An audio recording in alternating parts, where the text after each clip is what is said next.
part of shifting our political culture, I think, is you've got to model for our kids that facts matter. If we know that the Everglades are starting to get salt water in them, and we know that that's going to affect the alligators and the herons and the birds in this place, and ultimately going to affect our drinking water, and we see the facts, we have to acknowledge those facts. We can argue about how to fix it. And Mr. President, I'll be honest with you, I was born in the U.S., I was trained as an engineer in the U.S., I'm a patriot. Both of my parents were veterans of World War II. They're interred at Arlington. And I want the U.S. to lead. I want the U.S. to be the best in the world at the solutions and the innovations and what it's going to take to address climate change for the betterment of everybody. We're getting busy. America's beginning to lead. Because of our leadership in putting forward a climate plan that was pretty aggressive, China, for the first time, has submitted its own plan. And what we're trying to do is now mobilize the world. In Paris in the fall, we're going to have a conference to see if we can arrive at a global agreement around tackling climate change in a serious way. But you're absolutely right that if America is not at the forefront, it will not happen. That's and right. Yeah, I always say to people, part of what makes America exceptional, it's not just the size of our economy or the power of our military, but it's the power of our ideas and the power of our example. And there's a good moment for us to lead. So thank you, Bill. Thank you, Mr. President. Great conversation. Thank you, sir. Ah, great.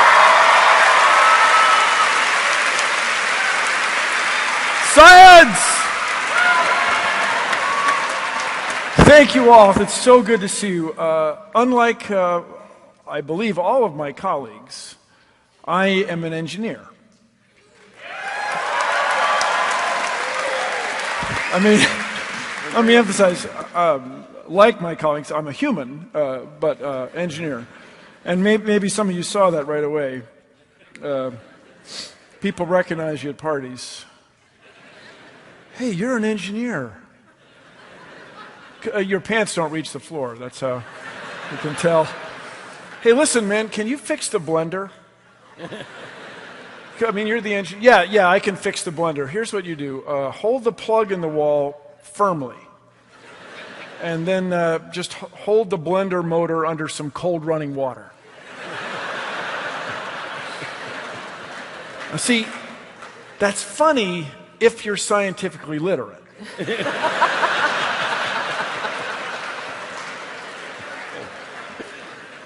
So my older brother, tremendous influence on me, had a wonderful physics teacher, Woodrow Wilson High School, Washington, D.C. And he told my brother this story, who told me this story. Michael Faraday, in 1828, then through 1831, would do the Christmas lectures in London, which is back east someplace. And he did this demonstration where he had a coil of wire on one end of a laboratory bench connected to another coil of wire by two wires, the terminal wires of the coils. So he goes down here with a bar magnet, reasonably powerful magnet, which you could find in those days, and moves it, if I may, in and out of the coil with respect to the coil. And then, now, here's the thing. You know, I was in college, okay? And I don't want to trouble you. I know there are a lot of grown-ups here and stuff, but that never goes away. It's still funny. The X, Y, X, it's still there. So he moves the magnet at this end of the table, and the compass needle moves at this end. As if by magic. Of course, it wasn't magic, it was science! Yes. So the story was embellished. And it was presented to me that he did this demonstration with such success so often that he presented it to the Queen of England. And the Queen of England is supposed to have said to him, Mr. Faraday, of what use is it? And here's where I just admire the guy, and I admire what we in the United States perceive as the British way of thinking. He did not say, lady! What? Would you look? That's at that end, I'm at this, I'm not touching it. What? Are you high? I mean, come on. I love it. Your eyes are awesome. But that's not what he said. According to the story, he said, "Madam, of what use is a newborn babe?" Now, I don't know how much time you have spent with newborn babes, but they're not that useful. They're loud, and they leak, and there's a lot of times they don't seem to understand a word you say to them. But with that said, everybody, first of all, I mean, looking with all due respect, it was King George IV at first, and then it was William IV, so there was no queen involved. When I did the Science Guy show, we had a researcher who was very diligent about this, and he never presented it to the monarch. He presented it to some woman, a normal person, came up to him and asked him this question. But look around, everybody. Everything in this room, everything, the lights, the curtains, the paint, the clothes you're wearing, the upholstery, the floor, the stage, everything here owes its existence to that discovery, to the discovery that not only is there a connection between electricity and magnetism, but there's a connection between electricity and the moving of the magnetism, the flux. And that discovery, dare I say it, changed the world. But this process of science that this guy spent, I guess, he took tremendous pride in his demonstrations, and he really perfected this to show it to people. This discovery had a deep effect on me. Now, when I was a kid, I delivered the newspaper. I was a paper boy. That was the title. In the Washington Post on Sundays, there'd be Ripley's Believe It or Not. It's still there. It's a different paper, but still there. And it would say from time to time, they would run the story roughly, according to aerodynamic theory, bumblebees cannot fly. And this made quite an impression on me. And I spent some time watching bumblebees. And it became clear to me that the bees are fine.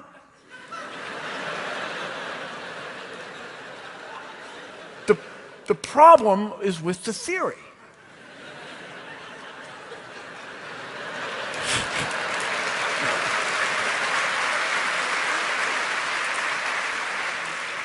So I wonder, continually, how many things are right under our nose that we just don't know anything about. I had a Sky Streak airplane, which are still manufactured, and the older boys showed me how to lubricate the rubber motor with dishwashing soap, and I wound that thing up, man. I wound up that rubber band, and I got the thing wound up 350 turns, man. And I read on the back of the package that you can steer the aircraft by bending the vertical tail, the rudder, making a rudder, sort of. Bend. Now, okay, this is an eyewitness account, and it's from one guy. Eyewitness accounts are imperfect, and this is the way I remember it, okay? Now, most of the time when you operate these aircraft, if you've ever tried it, it's two hands. You throw it like that, or you throw it like that. But one time I threw it, and it made 3 perfect circles, and it came right back to my hand, like a boomerang with Bugs Bunny or something. And then I realized that I could influence objects. I realized that if you could understand things enough, you could make things and shape things and imagine traveling around the world. And you could do it with a balsa wood airplane. Just think what you could do if you worked for a big company like Boeing. And that's what I ended up doing. I worked on 747s. Relax, everybody. I was very well supervised. But these things that happen to you when you're a little kid influence you so much. And I'll bet you everybody in here who's a science enthusiast got excited about it before you were 10 years old. And this passion, this drive to know our place in the universe is what makes us special. It's what makes our species worthy. And with this PB&J, this passion, beauty, and joy, we can, dare I say it, change the world. Thank you.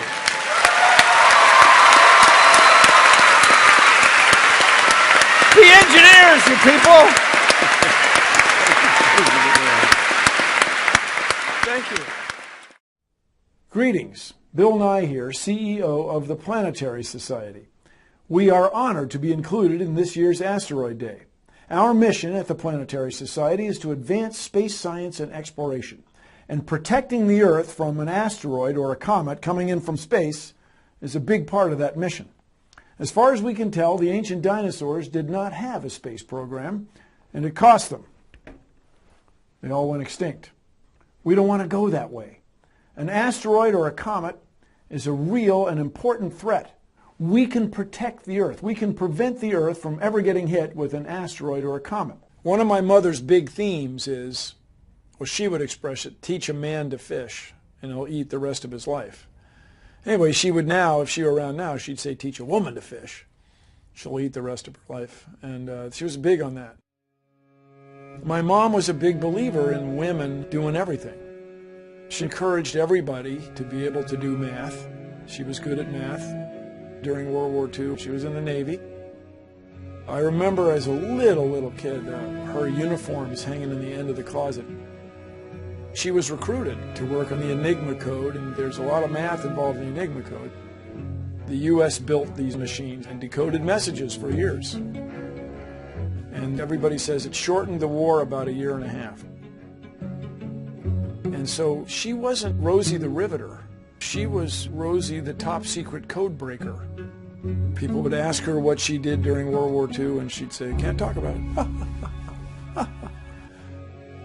But clearly it was the most satisfying time of her professional career. I would remind us that half of the humans are girls or women. So then why don't we have half of the scientists be women? What the heck? But you can say something about the question which you really would wish to know the answer to. And I mean, for me it would be what's consciousness? Because that's totally baffling. Richard, you know what I think? I agree. Not that you asked, but what I think on this is consciousness has kind of baffled us for a while, okay? And evidence that we haven't a clue about what consciousness is drawn from the fact of how many books are published on the topic, right? We're not really continuing to publish books, not really, on like Newtonian physics. It's done, all right? So the fact that people keep publishing books on consciousness is the evidence we don't know anything about it, because if we knew all about it, you wouldn't have to keep publishing. So what I wonder, Richard, is whether there really is no such thing as consciousness at all, and that there's some other understanding of the functioning of the human brain that renders that question obsolete. To that, I've got to say, like, oh, wow.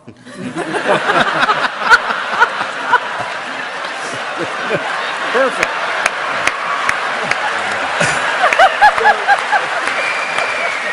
Okay. And am I like thinking, or am I just like thinking that I'm thinking?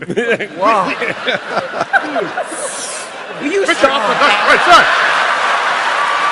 Richard,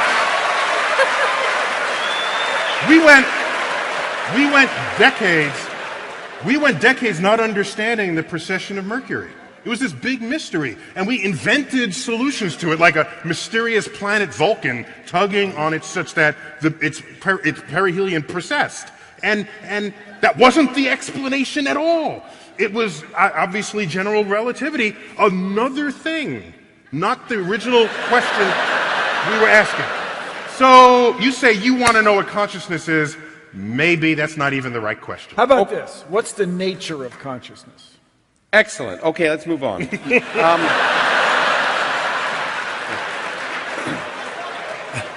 Actually, Tracy, I think I want to direct this one to you. Who's you? To Tracy. That's not Neil. I'll be happy. Okay. Get back.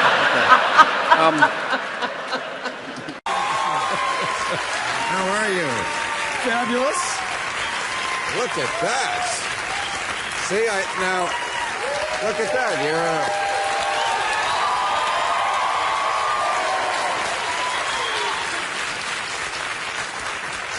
You're a rock star in a bow tie, Bill. That's it. Did you ever think you'd get this kind of popularity? I mean, you could really do well tonight.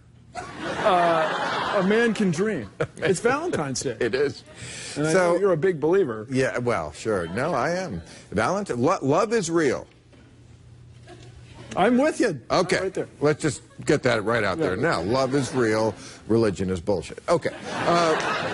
And you took on, I mean, I watched the whole debate, you and Ken Ham, who's in my Religulous movie. You know, I dealt with him yes, too. You yeah. know, and, he hadn't finished his museum when you made your... No, and he also was very mad because he didn't know it was me coming to interview him. So he had a look on his face the whole time. You were so nice to him, and then I saw you on Lawrence O'Donnell's show say that you respect him. I'm like, really?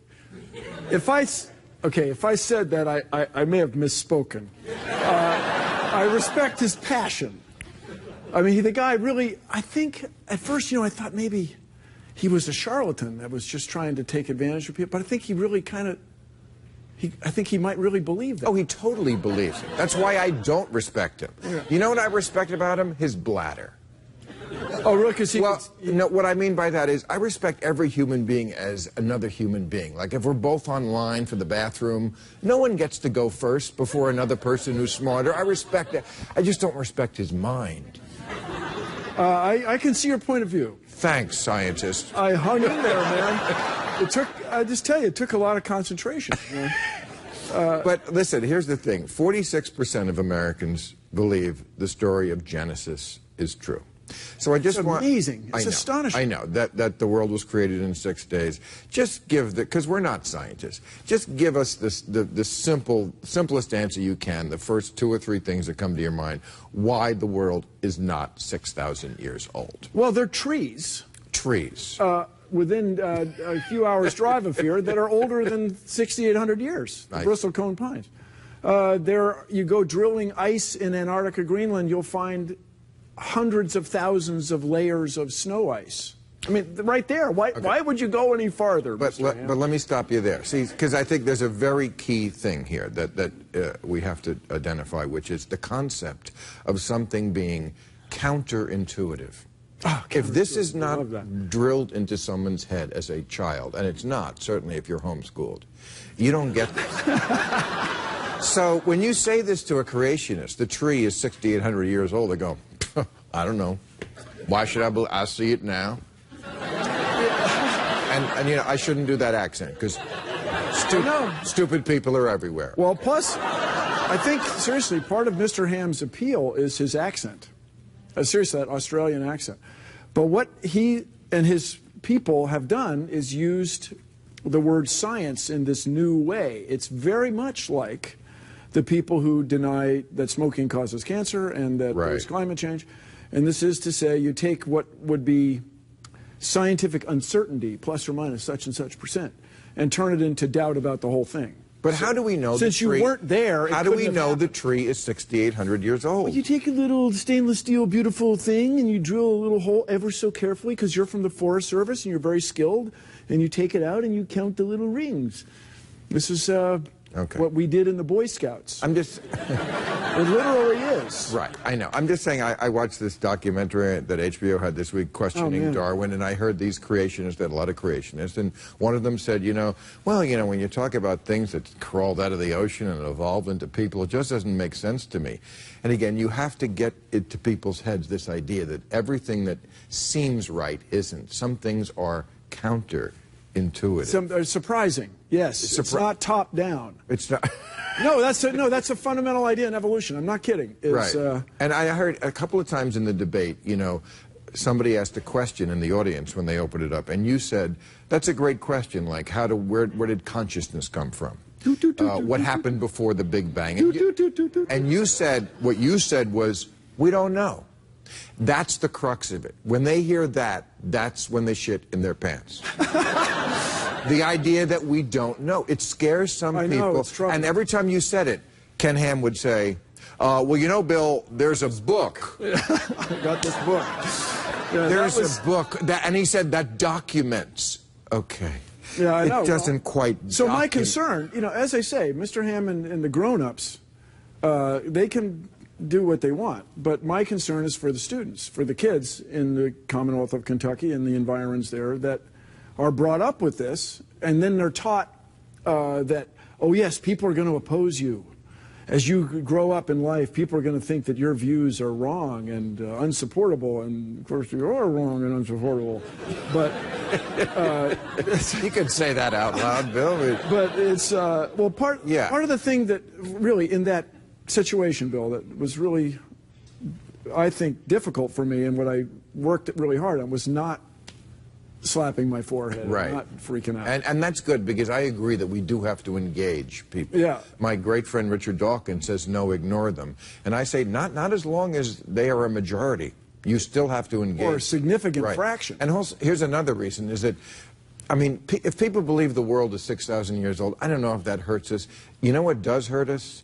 People who don't think climate change is real. Oh, man. And these two issues are getting coupled together. Yeah, they are. They're getting coupled together. It's like, oh, you know, the eggheads on the coasts, they believe in evolution and, of course, global warming. And that does... It's Al Gore's fault. And it's... that one guy. That's right. And that's what's so cynical, is that people like Ted Cruz, you know, his big joke now is whenever it snows, you know, Al Gore told me this wouldn't happen.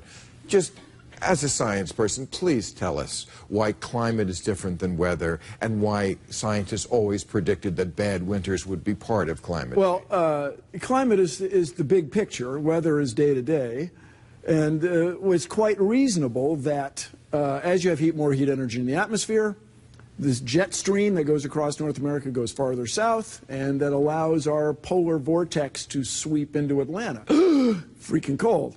And then it is interesting to note that very recent data, now, see, the big problem in climate science is trying to sort out this noise. You got all these data. It's warm, it's cold, it's warm, it's a hot day, it's a cold day. Trying to find the pattern. Well, now apparently people are able to statistically tie heat events, extreme heat events, which are killing people in Texas, killed people in Europe a few years ago, Australia. Tennis matches can't be played. Right. They're able to tie extreme heat events to climate change, which is I won't say a breakthrough, but maybe an expected result that you can prove statistically. The trouble is, statistics is hard. Right. It's not something you just do. That's why you got to teach them when they're young. You That's got to it. get those basic fundamental scientific This is my worship ideas words in their head. And that's why I'm really concerned as a patriot, as a guy who grew up in the U.S. If we raise a generation of students who is scientifically illiterate, Right, we're which not we going to are. have the next iPhone. We're not Right. going to have the next innovation. Because I see them, they take this so personally, the evolution thing. You know, it's not abstract to them. It's like, it's threatening. That's You know, right. don't tell me I evolved from an ape. Well, actually, it's before that. I am very different from an ape. Okay, we give that to you. You are different than an Somewhat ape. different, yeah. Bill, thank you so much for enlightening us. Keep doing what you're doing. Bill Nye. Mr. Ham and his followers have this remarkable view of a worldwide flood that somehow influenced everything that we observe in nature. A 500-foot wooden boat, 8 zookeepers for 14,000 individual animals, every land plant in the world underwater for a full year. I ask us all, is that really reasonable? You'll hear a lot about the Grand Canyon, I imagine, also, which is a remarkable place, and it has fossils. And the fossils in the Grand Canyon are found in layers. There is not a single place in the Grand Canyon where the fossils of one type of animal cross over into the fossils of another. In other words, when there was a big flood on the earth, you would expect drowning animals to swim up to a higher level. Not any one of them did. Not a single one. If you could find evidence of that, my friends, you could change the world. One of the extraordinary claims associated with Mr. Ham's worldview is that this giant boat, very large wooden ship, went aground safely on a mountain in the Middle East, what we now call the Middle East. And so places like Australia are populated then by animals who somehow managed to get from the Middle East all the way to Australia in the last 4,000 years. Now, that to me is an extraordinary claim. We would expect then, somewhere between the Middle East and Australia, we would expect to find evidence of kangaroos. We would expect to find some fossils, some bones. In the last 4,000 years, somebody would have been hopping along there and died along the way, and we'd find them. And furthermore, there's a claim that there was a land bridge that allowed these animals to get from Asia all the way to the continent of Australia, and that land bridge has disappeared in the last 4,000 years. No navigator, no diver, no U.S. Navy submarine, no one's ever detected any evidence of this, let alone any fossils of kangaroos. So your expectation is not met. It doesn't seem to hold up. Another remarkable thing I'd like everybody to consider, inherent in this worldview, is that somehow Noah and his family were able to build a wooden ship that would house 14,000 individuals. There are 7,000 kinds, and there's a boy and a girl for each one of those. So it's about 14,008 people. And these people were unskilled. As far as anybody knows, they had never built a wooden ship before. Furthermore, they had to get all these animals on there, and they had to feed them, and I understand that Mr. Ham has some explanations for that, which I frankly find extraordinary, but this is the premise of the bit. And we can then run a test, a scientific test. People in the early 1900s built an extraordinary large wooden ship, the Wyoming. It was a 6-masted schooner, the largest one ever built. It had a motor on it for winching cables and stuff. But this boat had a great difficulty. It was not as big as the Titanic, but it was a very long ship. It would twist in the sea. It would twist this way, and this way. And in all that twisting, it leaked. It leaked like crazy. The crew could not keep the ship dry. And indeed, it eventually foundered and sank, loss of all 14 hands. So there were 14 crewmen aboard a ship built by very, very skilled shipwrights in New England. These guys were the best in the world at wooden shipbuilding. And they couldn't build a boat as big as the Ark is claimed to have been. Is that reasonable? Is that possible? That the best shipbuilders in the world couldn't do what 8 unskilled people, men and their wives, were able to do? Shipwrights, my ancestors, the Nye family in New England, spent their whole life learning to make ships. I mean, it's very reasonable perhaps to you that Noah had superpowers and was able to build this extraordinary craft with 7 family members, but to me this is just not reasonable. Edwin Hubble was sitting at Mount Wilson, which is up from Pasadena, California. On a clear day, you can look down and see where the Rose Parade goes. It's that close to civilization. But even in the early 1900s, the people who selected this site for astronomy picked an excellent site. The clouds and smog are below you. And Edwin Hubble sat there at this very big telescope night after night studying the heavens. And he found that the stars are moving apart. The stars are moving apart. And he wasn't sure why, but it was clear that the stars are moving farther and farther apart all the time. So people talked about it for a couple decades. And then eventually another astronomer, almost a couple decades, another astronomer, Fred Hoyle, just remarked, well, it was like there was a big bang. There was an explosion. This is to say, since everything's moving apart, it's very reasonable that at one time they were all together. And there's a place from whence these things expanded. And it was a remarkable insight. But people went still questioning it for decades. Science in conventional scientists, questioning it for decades. These two researchers wanted to listen for radio signals from space, radio astronomy. And this is, while we have visible light for our eyes, there's a whole other bunch of waves of light that are much longer. The microwaves in your oven are about that long. The radar at the airport is about that long. Your FM radio signals about like this. AM radio signals are a kilometer. They're several soccer fields. They went out listening, and there was this hiss, this tss, all the time that wouldn't go away. And they thought, oh, doggone it, there's some loose connector. They plugged in the connector. They re-screwed it. They made it tight. They turned it this way. The hiss was still there. They heard it that way. It's just still there. They thought it was pigeon droppings that had affected the reception of this horn, it's called. This thing is still there. It's in Basking Ridge, New Jersey. It's a National Historic Site. And Arno Penzias and Robert Wilson had found this cosmic background sound that was predicted by astronomers. Astronomers running the numbers, doing math, predicted that in the cosmos would be left over this echo, this energy from the Big Bang that would be detectable. And they detected it. We built the Cosmic Observatory for Background Emissions, the COBE spacecraft, and it matched exactly the astronomers' predictions. You got to respect that.